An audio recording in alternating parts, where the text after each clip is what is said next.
It seems my husband has been possessed by a devil. I'm giving this house to Susan. If you oppose me, we're getting a divorce. He's planning to give our house, which is under my name, to our eldest son's wife? Old hag, get out of here ASAP. The wife who got my husband on her side. I'm changing it to my name, LOL. I can handle a monthly mortgage of about $1,800 easily. It seems my eldest son has joined her. Well, I don't have any attachment to this filthy house anymore. I'll move out then. I will make sure all three of you go to hell. Prepare yourselves. My name is Grace, and I'm 60. I work in an executive position in a major corporation. I live with my husband, Robert, who is 2 years younger. Last year, we renovated our house for our future. Our house was built by my father, and it's quite old. For that reason, it was really worn out, and we wanted to make it easier to live in as we approach our old age. However, because of our age, the loan is a bit high at $1,800. However, it's not an amount we can't afford, and I was told that the loan would be approved since I work in an executive position at a major company. By the way, Robert is a manager at a small restaurant, and his income is less than mine, so apparently it's easier for me to get a loan. It would be difficult for me to keep paying off the loan with my income. It was originally your father's house, and now it's in your name. I feel bad, but could you pay the entire amount? I'll make up for it by contributing more to our living expenses. We discussed this together and decided to renovate. Our home has become so beautiful and comfortable that it's almost unrecognizable. I was so happy that by renovating the house where I had spent my childhood, I could continue to live there forever. That's what I thought. I never thought the day when I would have to leave this house would come. One day, my smartphone vibrates. I'm getting married. I was told this by my eldest son, Jack, over the phone. Jack is 31 years old and a section chief at a major company. Our eldest son has always been diligent, dedicating himself to studying and club activities. He's also very dedicated to his work after being an adult. Because of that, I hadn't heard any rumors about his love life. I was really curious about the woman that Jack was thinking of marrying. Indeed, very intriguing. What kind of woman could she be? If Jack likes her, she must be wonderful. But I wonder if she's scheming something, taking advantage of Jack's lack of dating experience. I was half excited, half anxious about the woman our son would be bringing home for the first time. Then came the day of meeting her. A neat woman with brown hair and wearing a white chiffon dress showed up. I'm Susan. Nice to meet you. She had very good manners and a neat appearance, making a great first impression. Nice to meet you, Dad, Mom. Showing her clean white teeth, she smiled at us. I can entrust Jack to her. That's what I was thinking, and Robert also seemed to feel the same way, smiling broadly. She's a good girl, as Robert murmured quietly. I'm very pleased to hear that from you, sir. I'm looking forward to getting along with you, she said, clutching Robert's hand and looking into his eyes. What on earth is she doing? Surprised by her close distance, I pulled back a bit. Jack seemed surprised too, but Robert didn't seem bothered. I wasn't jealous, but it was not a pleasant feeling. What are you doing? Thinking it wasn't good for Jack, I addressed Susan. Then, in a flustered manner, she said, Oh, I'm sorry. I shouldn't have done that on our first meeting. I'm really sorry. And immediately let go of Robert's hand. I often hear from everyone that I don't understand personal space. I don't mean any harm, I just end up doing it. I'm really sorry. She doesn't seem like a bad person. But I couldn't hide my surprise at her behavior even though my first impression was good. But Jack was head over heels for her. Also for her behavior. You know, Susan may not understand personal space, but I think that's one of her good points. She approached me even though I'm shy and have trouble approaching women. That's why I'm able to be in a relationship with Susan and even considering marrying her. I didn't expect the usual introverted Jack to change this much due to Susan's behavior. I entrust Jack to you. I had a lot of speculation, but I recognized she's a good person. I approved their marriage. And then things moved quickly and they got married a few weeks later. I wished them all the happiness from the bottom of my heart. Half a year after their marriage, one day. I'm home, huh? When I got home from work, I saw a woman's shoes at the entrance. In the living room, there was Susan. Welcome back, mother-in-law. Looking at the table, there was lots of empty cans and bottles of booze. It seemed they had been drinking. What is this? Why were they having a drinking party without Jack?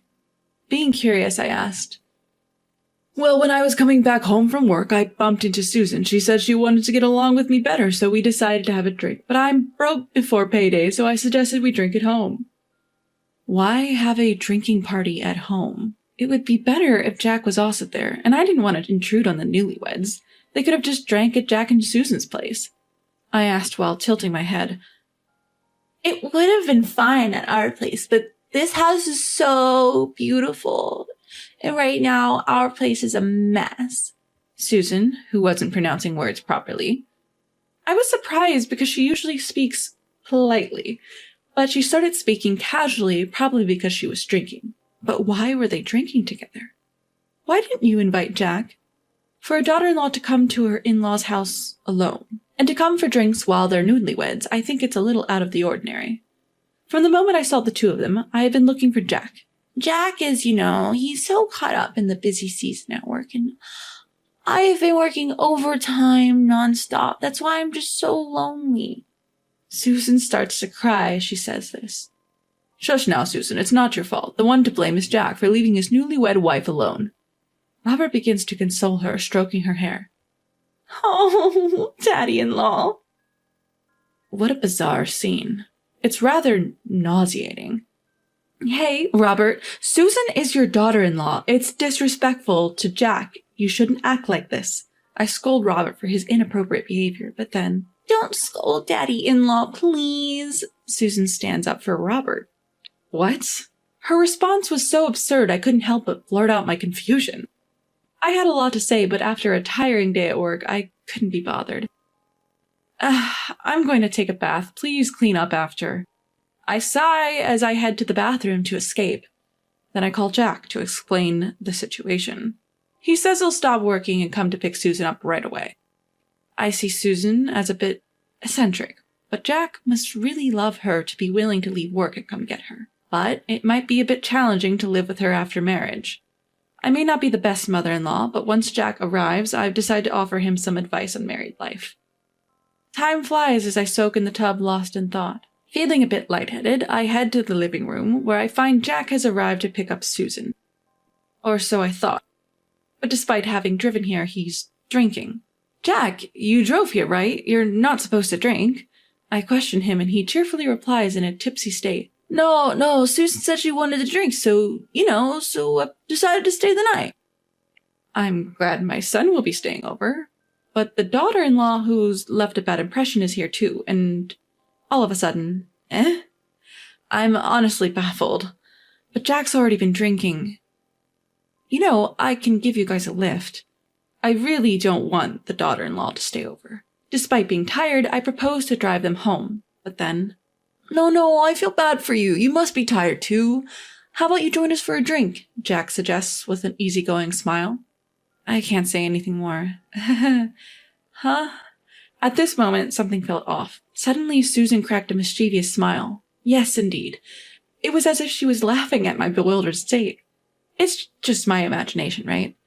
I tried to convince myself it was just a misunderstanding, but in fact, her incredibly terrific plan had already begun at that point.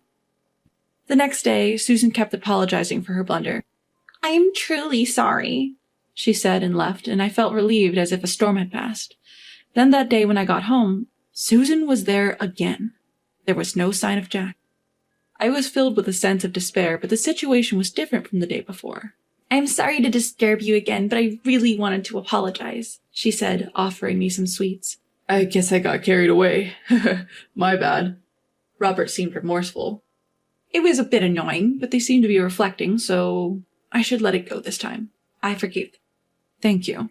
And maybe because Susan felt quite awkward about the whole thing, she stopped coming over. Frankly, I didn't want to deal with her much, so I was grateful for the outcome. So I thought. Until one day. Robert came to me with a serious face, saying he had something to talk about. As I was wondering what it was and stayed in the living room, Jack and Susan came home. It's been a while. I greeted them, but for some reason I was ignored. Did they not hear me? As I was wondering, Robert suddenly shouted, I'm giving this house to Susan. If you object, we're getting a divorce. What? As I thought he was suddenly blabbering about he's giving the house to Susan? I didn't understand. As I was taken aback, Mother-in-law, please leave. Susan said that. What? What does that mean? I was in chaos. Hold on, what do you mean you're giving the house to Susan?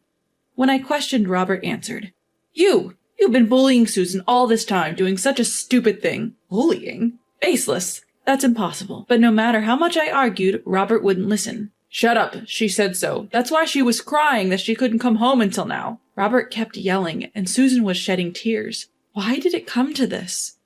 Then Jack snapped, as if to join in. I didn't think my mother would do something like that. This is seriously messed up. The more I denied it, the angrier the two of them got, and Susan was overflowing with tears. That's why I'm divorcing you. Get out now. I'm staying here with the two of them. Why on earth should I have to give my house to Susan? When I ask, he retorts, Because Susan is deeply hurt. Normally we should be demanding compensation, but I think there's a better way. To take away your precious house and give it to Susan. That way, it should inflict appropriate damage on you, right? I didn't bully her. Why do I have to be hurt? Besides, there's no way Susan, who quit her job when she got married, can pay an $1,800 loan. When I say that, he replies, Don't worry, the title will be in Jack's name. With Jack's salary and previous employer, we can immediately change the title. Even so, since the loan is in place, changing the title is basically difficult. If it were that easy to change the loan, anyone could buy a house. I don't think the bank will approve it. When I say that, Robert says, You work for a big corporation, and so does Jack, so it should be okay. Plus, one of my friends works at the bank where you have your loan. I think we can talk to him and everything will be okay. It's unclear where such confidence came from. That's right, an $1,800 loan is no big deal, LOL. Jack, brimming with confidence, led by Robert's words. It has become a real matter that I will have to hand over the house. I've said it over and over, I haven't bullied her, so I absolutely won't give up the house. When I object, they both blow up again. Ugh, this is too much. As I'm getting fed up, Susan, who has been crying the whole time, speaks up. Mother-in-law, for the sake of this child, please. Susan pleads, stroking her belly. No way. Mom, Susan is pregnant. If she remains as mentally unstable, she might have a miscarriage, right? So please, give in. She announces her pregnancy here. Stress is indeed a big enemy during pregnancy, but that doesn't mean I should give up my house because of some unfounded accusations. I remain perplexed. Just leave me alone for a bit. I leave the scene and go to the bedroom. Bullying? Have I unknowingly been horrible to Susan? As I'm lying on the bed riddled with worry. What's this? There's a strand of brown hair on the bed. Both Robert's and my hair are black. There's no way a strand of brown hair could fall. Wait, has there been an affair? On top of the early argument, now this awful truth is revealed. My mind is on the verge of exploding. I don't even know what's going on anymore. I cry myself to sleep, and when I wake up, it's night. As I try to enter the living room, I could hear voices. It seems that Jack and Susan aren't back home yet. I wish I could have a drink too. You can't. You're pregnant, remember? Robert and Susan, full of enthusiasm. I found no chance to intervene. The mysterious accusation of Susan left me in despair. As I remained unable to enter the living room, suddenly I heard the sound of an intimate encounter. Oh, Susan, I love you. Stop it, Robert. Jack and my mother-in-law will find out, you know. Huh? What the hell are Robert and Susan doing? What on earth is happening here? Don't worry, Jack is passed out drunk, and Grace hasn't come out of her room for a while. She's probably sleeping already. LOL, is she sulking? LOL, too funny, LOL. The brown hair probably belonged to Susan. It's disgusting. What were these two doing on the bed I was sleeping in until just a few moments ago? I feel nauseous. I bet they kicked me out and planned to have a good time with Susan, hidden from Jack. My home, a venue for their illicit affair. Fine. I'll let go of this disgusting home. But you will see consequences. The next morning, I acted as if I'd been asleep in my room and nothing happened in front of the three. Actually, I didn't want to sleep in that bed anymore, and I was too shocked to get any sleep. Finally handing over the house. When I said, I've decided to hand over the house, everyone broke into a grin. Great, let's get the transfer of ownership done. I'm sure I can get a loan approved in no time. Jack is quite excited. This kid probably doesn't know anything. It made me sad, but I won't tell the truth to a son who doesn't listen to his mother and is completely controlled by his wife. Not yet. And then days of hustle and bustle followed with divorce procedures and transfer of ownership. It was quite tough, but somehow we managed to change the ownership. From today, it's no longer your house, Robert cheered. Get out of here, old lady, LOL, Susan whispered into my ear. It pissed me off. I'll leave. You don't have to tell me. Letting go of the house I lived in all my life, it was sad, but had become a place of infidelity. No regrets left. From now on, I'll mess with these three and their odd relationship. You all will be sorry for what you did. About a month after I moved out, finally I'm ready, I returned to my former home. When I rang the doorbell, what does a stranger want here? Even after such a long time, Robert was furious. Can I come in? I have something to say, I assertively requested. Why should I let you in my house? Robert is reluctant to let me in. I have something important to say. It's also for Susan's sake. Something important for Susie? As soon as I mentioned her name, he let me in without hesitation. Honestly, I didn't want to say her name because it made me feel sick, but I knew Robert was soft for her, so I played that card. An outsider is here. An outsider? Sure, we're divorced and hence strangers now, but is that the right way to say it? I was irritated by Robert's reaction. What do you want after all this time? The three of them are on high alert. I want you to look at this. What is this? I laid out the photos. The photos are of Robert and Susan on a date. Actually, since we divorced, I had hired a private investigator to tail them. As a result, I obtained photos of them on a date. Just wait a minute. What? Jack is shocked. Then, what are these photos supposed to mean? We're a close father-in-law and daughter-in-law. Nothing more, nothing less. Yeah, what do you want taking these nonsensical photos? Two of them insist they're just close. Well then, how about this? I took out my smartphone and played a recording. I really do love Susan. Hey, if you speak so loudly, Jack and mother-in-law will wake up. It's a recording of Robert and Susan's voices and their indistinct chatter. What? Actually, the day I discovered the relationship, I had recorded their conversation. No, this is a misunderstanding. Robert desperately tried to explain. What misunderstanding? This is clearly not okay. As expected, Jack was furious. She kept her head down. I decided to add fuel to the fire. Listen, I hate to ask, but who's really the father of that baby in your belly?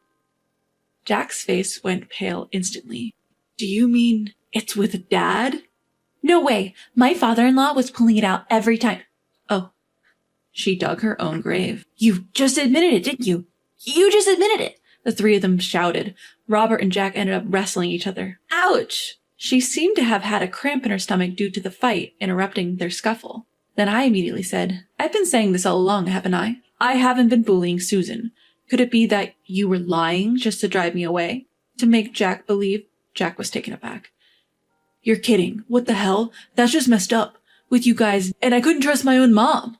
Jack, who couldn't trust his mother and listened to the wicked woman, seemed to be blaming himself. Now that you understand all this, spill everything. Jack shouted angrily at the two of them. They hesitated to confess, but then said, We have enough evidence here. Are we going to court? The word court triggered them, and they finally began to talk. Apparently, at first, she seemed to have loved Jack, but when they came to our newly renovated and beautiful home for their marriage proposal, she wanted a house like ours. My parents' house was pretty run down, and I was jealous of a beautiful house like this. The interior was quite nice, too, she explained while shedding tears. The woman who wanted a house seemed to have planned to win over Robert on the day of the marriage proposal.